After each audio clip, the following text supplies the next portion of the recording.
A'udzubillahi minasyaitonirrajim. Bismillahirrahmanirrahim. Assalamualaikum warahmatullahi wabarakatuh. Jumpa kembali di channel Sampul Hitam yang tentunya akan berbagi cerita. Dan untuk cerita kali ini masih melanjutkan cerita yang sebelumnya yang berjudul Gagal Jadi Tumbal. Cerita ini ditulis oleh Faiza Wibisono atau Mon Jasmine. Dan bagi teman-teman yang ingin membacanya secara langsung, teman-teman bisa langsung kunjungi link yang saya sudah sertakan ada di deskripsi. Dan seperti apakah untuk kelanjutannya? Ini dia kisahnya.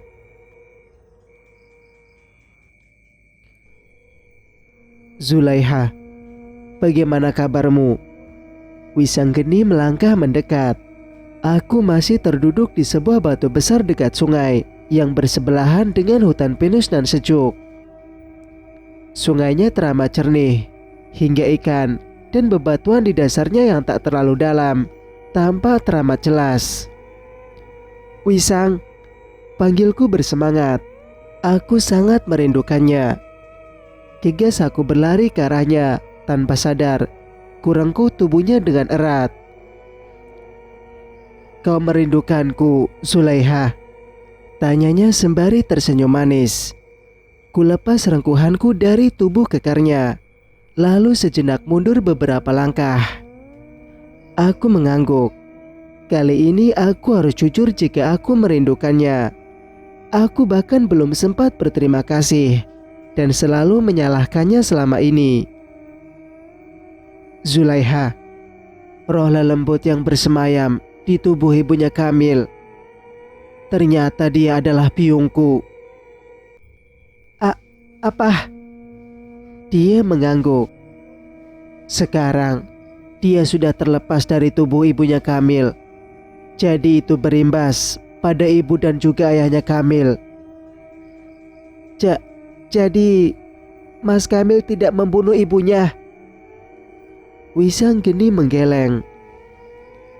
Lalu, kenapa Mas Kamil dituduh membunuh ibunya? Kamil yang berada di sana. Dia perlu mempertanggungjawabkan perbuatannya selama ini. Dan hukuman buat manusia telah bertindak. Jadi, itulah ganjaran yang harus diterima oleh Kamil. Wisang, apa benar Mas Kamil juga tahu bahwa keluarganya melakukan praktek kesyirikan? Tentu saja, Zulaiha. Kamil juga bagian dari mereka. Mereka semua bersekongkol dan memiliki tugas masing-masing. Astagfirullah. Lalu, sekarang bagaimana keadaan rumah Mas Kamil?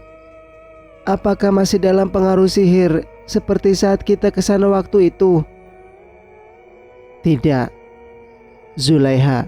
Semua telah lenyap bersamaan dengan lepasnya nyawa biungku dan pengaruhnya terhadap rumah itu.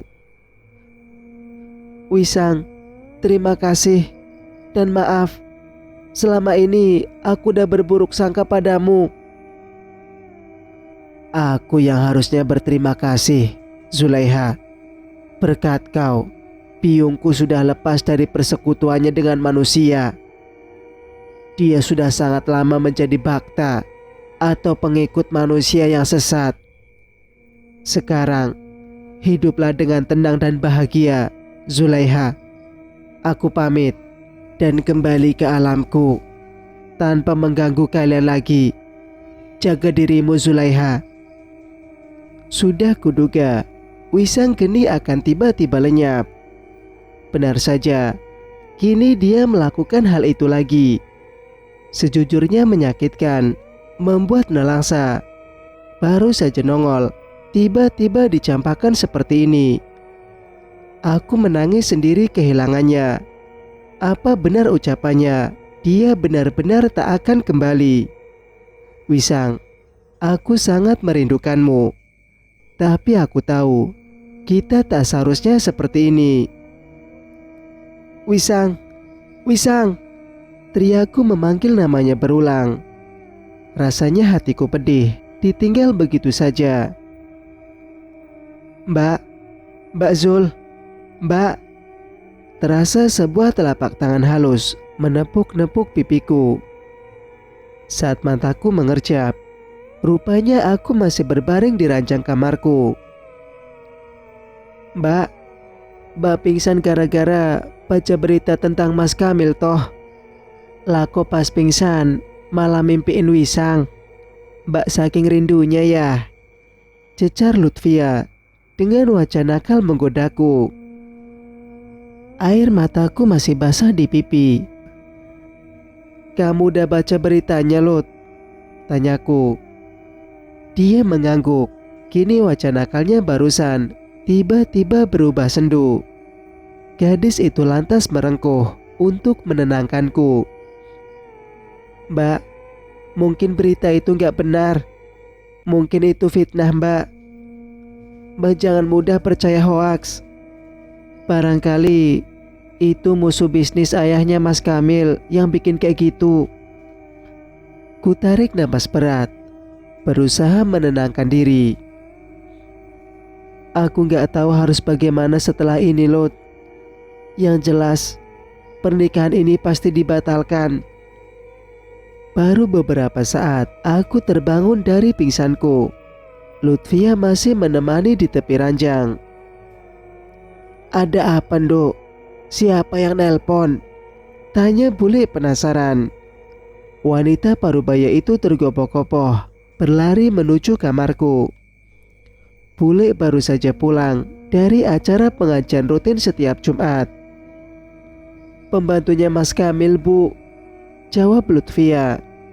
Dia mengklik berita di ponselku, lalu diserahkannya pada sang ibu. Astagfirullahaladzim. Innalillahi wa inna ilaihi roji'un. Masya Allah. Nduk, ini benar keluarganya Kamil, Nduk. Bule memakik lantang sembari menutup mulutnya dengan tangan kanan. Iya, Bu, keluarganya Mas Kamil sekarang lagi jadi hot topic di halaman berita. Aku mengangguk.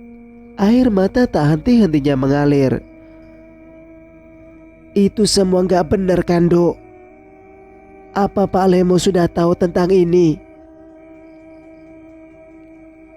Pak Le masih belum pulang dari sawah, Bule. Pak Lemo pasti akan sedih dan kaget dengar berita ini. Dok, hubungan keluarga kita sama keluarga Pak Darto udah terjalin sejak lama. Bule benar-benar gak nyangka kalau keluarga itu punya rahasia sebesar ini. Astagfirullah. Selama aku di sana, memang gak ada yang tampak mencurigakan, Bule, kecuali gudang belakang bangunan kecil yang terpisah dari rumah mewah Mas Kamil. Di sana gak ada satu orang pun yang boleh masuk, termasuk pembantunya. Dok, sekarang kamu istirahat. Istighfar yang banyak. Nanti pelan-pelan akan boleh ceritakan pada Pak Le tentang ini. Yang jelas, pernikahan kalian gak akan dilaksanakan. Mana mungkin kami mengambil menantu seorang pembunuh ibunya sendiri. Aku mengangguk mendengar instruksi Bule. Bule mengelus rambutku perlahan sebelum dia keluar dari kamar. Mbak Zul, Mbak yang sabar ya, Mbak. Mungkin Mas Kamil belum jodohnya. Tenang, ada Mas Wisang. Kok Wisang? Bukannya kamu suka sama dia, Lut? Percuma juga aku suka sama Mas Wisang. Wong Mas Wisangnya suka sama Mbak. Dia menampakkan sula senyum untukku. Oh ya, Mbak, jangan bilang ke bapak sama ibu dulu loh, Mbak. Apa, Lot? Kemudian gadis itu mencondongkan bibirnya ke telingaku. Mbak, kemarin itu cowok yang udah aku taksir sejak masuk kuliah. Dia nembak aku, Mbak. Wah, Luar biasa. Kamu terima kan? Oh ya jelas dong. Terus. Nabrak mbak, kalau terus. Gimana? Lanjutin. Dia bilang, kita jalani dulu. Terus kalau udah saling kenal, dia bakal datang ke sini mbak, mau ngelamar. Wah, alhamdulillah. Akhirnya adekku gak jomblo lagi. Mbak ikut seneng. Mbak, tapi aku nikahnya gak mau duluin mbak. Mbak harus nikah duluan. Aku gak boleh langkahin. Gak boleh langkahin? Lah terus, mbak mau nikah sama siapa Lot? Sama Mas Kamil gak mungkin lagi. Aku tertunduk dengan wajah pasrah. Gak jadi Mas Kamil, kan ada Mas Wisang mbak. Wisang. Mendengarnya hanya membuatku tersenyum kecut. Mana mungkin aku bisa menikah dengannya? Itu jauh lebih tak mungkin Lot. Andai kamu tahu apa identitas sebenarnya dari Wisang, kamu pasti akan berkata demikian. Berjumpa dengan Wisang saja, hari ini rasanya serasa tak mungkin. Dia sudah mengucap kata pisah dan tak akan kembali. Aku sendiri pun tak tahu di mana dia sekarang.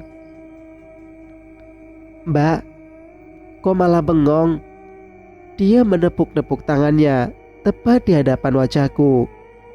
Kugelengkan kepala berulang kali, mengusir lamunan itu. Wisang, gak mungkin mbak sama dia. Air mataku mengalir tiba-tiba. Entah bagaimana bisa jatuh, tak terbendung seperti ini. Berandai-andai, akankah Wisang jadi manusia? Rasanya sungguh tak mungkin.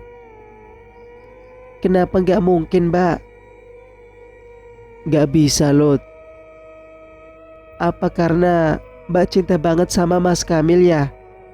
Mbak gak ada rasa sama Wisang? Aku menggeleng. Ada hal besar yang menjadi penyebab kita gak mungkin bisa bersama Lot. Alasannya apa mbak? Mbak gak bisa jelasin sekarang Lot. Lutfia merengkuh lagi. Mbak wanita yang baik dan tulus. Orang yang baik kayak mbak bakalan ketemu laki-laki yang baik juga mbak. Singkat cerita, pada Isya, waktu biasanya kami berkumpul di ruang TV, pria parubaya adik kandung bapakku itu masih menampakkan wajah sendu mendengar kabar keluarga Mas Kamil yang didera musibah. Dok, sekarang kalau sudah begini jadinya, otomatis pernikahanmu dengan Kamil tidak akan dilaksanakan. Iya Pak Le.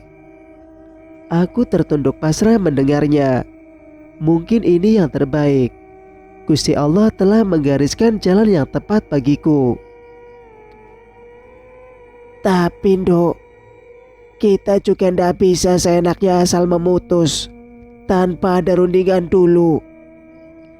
Sampean maunya gimana? Apa perlu Pak Le antarkan ke sana lagi buat ngomong sama keluarga Kamil? Iya Pak Le, kita perlu ke sana jenguk keadaan Mas Kamil dan ayahnya.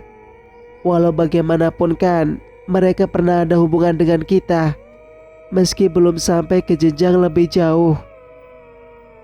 Benar, Dok.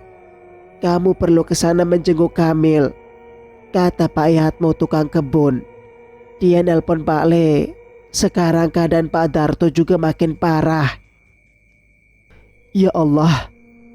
Bule dan Lutfia menyebut bersamaan. Keadaanmu sudah baik Tondo. Kalau sudah, besok kita ke sana. Bukan untuk apa-apa selain menengok keadaan Kamil dan ayahnya. Saya manut Pak Le. Oh iya, sampean ada pemberian dari Kamil berupa kalung sama baju. Itu kembalikan, Dok. Ndak seharusnya kamu nyimpan. Kalau kalian ndak jadi nikah, ndak baik. Besok dibawa ke Salatiga. Jangan lupa, Dok. Aku mengangguk, isyarat mengiyakan.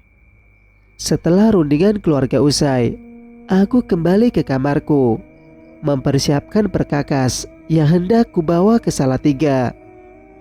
Esok kami akan datang ke sana, bukan sebagai calon istri dan besan, melainkan sebagai teman dekat yang ingin menjenguk saja. Waktu berjalan cepat, dan takdir tak bisa ditebak jalannya akan seperti ini. Hamba hanya manut pada apa yang digariskan oleh Sang Maha Kuasa. Singkat cerita, aku berjalan mengikuti langkah cepat seorang wanita melangkah masuk ke dalam kamar Mas Kamil. Dia menutup rapat pintu kamar itu. Namun, anehnya aku bisa menembus dinding kamar hingga aku bisa melihat apa yang dilakukan Mas Kamil bersama wanita itu. Wanita itu benar-benar cantik dan menggairahkan pria. Pakaian dalam merah menyala, dia kenakan amat kontras di kulitnya yang seputih salju. Rambutnya ombak bergelombang, kulitnya mulus, dan make up natural, tapi elegan menempel di wajahnya. Dia seperti bintang Hollywood. Mas Kamil dengan penuh gairah menyambut antusias wanita itu. Dia segera melepas kaos oblongnya. Wanita itu rebahan begitu saja di atas tubuh Mas Kamil. Mas Kamil menyambut tubuh wanita itu dengan menelusuri dan menggerayangi setiap area tubuh wanita itu. Tangan wanita itu kini berada di leher Mas Kamil, turut bergerilya menyentuh bahu si lelaki. Aku mematung, seperti terpaku di lantai, tak kuasa bergerak. Rasa batinku teriris melihat adegan itu di hadapanku. Meski berulang kali menjerit memanggil namanya pun, suaraku sama sekali tak terdengar olehnya. Aku tak berdaya, tak mampu berbuat apapun menyaksikannya. Aku masih tersiksa, tak mampu berlalu dari tempat ini. Terdengar desahan wanita itu, merasakan kenikmatan oleh sentuhan calon suamiku. Namun, tiba-tiba kulihat wajah ayu wanita itu tiba-tiba berubah keriput, serupa nenek-nenek dengan kulit bergelambir, seperti nenek-nenek bergaun indah yang pernah kutemui saat tengah malam. Kamil, Kamil! Teriak wanita itu. Suaranya serak dan gelegar. Ah! Aku berteriak sekencang-kencangnya, meluapkan amarahku tentang apa yang kulihat barusan. Tapi saat aku mengercapkan mata, kini aku berada di kamarku sendiri. Astagfirullah. Lagi-lagi aku bermimpi buruk tentang Mas Kamil. Ini sudah kali ketiga. Mimpi yang hampir sama. Benarkah Mas Kamil sudah bersetubuh dengan makhluk halus? Apakah itu bagian dari ritual persekutuan mereka dengan bangsa lelembut? Astagfirullah. Naudzubillah. Sudut pandang autor. Pak, saya bukan pembunuh ibu saya. Pak, tidak mungkin saya membunuh ibu saya sendiri. Ibu saya dibunuh oleh ular siluman. Pak, sungguh bukan saya pelakunya. Kamil memekik, mengibah memohon ampunan agar tak dibawa ke kepolisian oleh aparat berseragam. Anda bisa jelaskan nanti di kantor, Saudara Kamil. Sekarang Anda ikut kami. Salah seorang petugas memasang borgol ke pergelangan tangan kiri Kamil dan membawanya dengan paksa. Kamil dibawa ke kantor polisi tanpa perlawanan. Ancaman hukuman berat akan menantinya. Di mata manusia, dia diduga melakukan penganiayaan hingga menewaskan nyawa orang lain. Sementara itu, Pak Darto masih di rumah sakit dalam keadaan memprihatinkan. Bibirnya meloyot ke atas hingga susah untuk bicara. Lidahnya pun seolah tercekat. Tangan sebelah kanannya seakan terpuntir dan tak dapat berfungsi lagi. Begitupun kaki kanannya. Dia hanya bisa berucap sepatah dua patah kata, tapi ucapannya tak bisa fasih didengar orang. Selayaknya bahasa isyarat. Pak Yatmo berusaha sabar menghadapi majikannya. Dia, Piningsih, dan Mbok Iyah yang warawiri mengurus administrasi, juga urusan perawatan Pak Darto. Sebelum Kamil diseret ke tahanan, dia berpesan pada para pekerja di rumahnya untuk mengambil uang ayahnya di lemari kamar untuk biaya segalanya. Kamil tak berdaya, tak sanggup mengambil tindakan apapun melihat keadaan ayahnya. Dia hanya bisa pasrah hingga menunggu putusan vonis hakim hendak mengurungnya berapa tahun. Pak Yatmo pula berusaha menghubungi pihak RT dan perangkat desa setempat untuk dimintai tolong mencarikan jasa pengacara bagi majikannya. Suasana rumah Kamil yang semula asri dan mewah itu kini terasa hampa, hening, dan mencekam. Seusai polisi datang ke TKP dan mengidentifikasi dan menggeledah rumah mencari barang bukti. Sementara Zulaiha tengah bersiap dibonceng motor oleh Lutfia menuju pertigaan Pucuk untuk mencegat bus jurusan Semarang. Sedangkan Pak Le Azim, dia diantar oleh tetangganya dengan motor milik Lutfia. Setelah menunggu beberapa menit, akhirnya bus dari arah Surabaya menuju Semarang pun tiba. Zulaiha selalu berzikir dan memohon perlindungan selama di perjalanan. "Nduk, sampean udah nelpon Piningsih?" tanya Pak Le pada Zulaiha. "Sudah Pak Le, kata Piningsih nanti kalau sudah di terminal Tingkir suruh nelpon lagi, biar Pak Yatmo yang jemput," balas Zulaiha. Perjalanan kali ini agak macet dibanding sebelumnya, karena di daerah Lasem ada perbaikan jalan berlubang hingga menyebabkan dua jalur harus menggunakan sistem buka tutup. Cukup berpengaruh bagi pengendara yang terpaksa harus terjebak macet yang mengular cukup panjang. Pak Le Azim sudah terlelap, begitupun Zulaiha. Sepasang matanya mengantuk sekali. Di dalam bus perjalanan cukup jauh. Gadis itu merasa boring tanpa ada teman mengobrol. Beberapa kali mengotak-atik layar ponsel pun membuat kepalanya terasa pening. Berimbas di perut menjadi mual. Dia mencoba mengusir rasa tak nyaman itu dengan mendengarkan musik. Lagi-lagi, di saat seperti ini, gadis itu teringat Wisanggeni. Selama di perjalanan, Wisanglah teman asik mengobrol, dan pria itu selalu memastikan apakah dia tetap baik-baik saja di dalam bus hingga sampai tujuan. Dia berdecak sebal, mengingat hal yang tak mungkin dapat terulang lagi. Wisang tak akan kembali. Berpuluh kali dia memanggilnya pun, Wisang tak akan muncul, seperti waktu yang sudah-sudah. Cerita pun bersambung. Bagaimana menurut pendapat kalian? Jika kalian suka dengan ceritanya, jangan lupa untuk like. Dan bagi yang belum bergabung, silakan untuk subscribe channel ini agar bisa mendengarkan cerita-cerita berikutnya. Wassalamualaikum warahmatullahi wabarakatuh.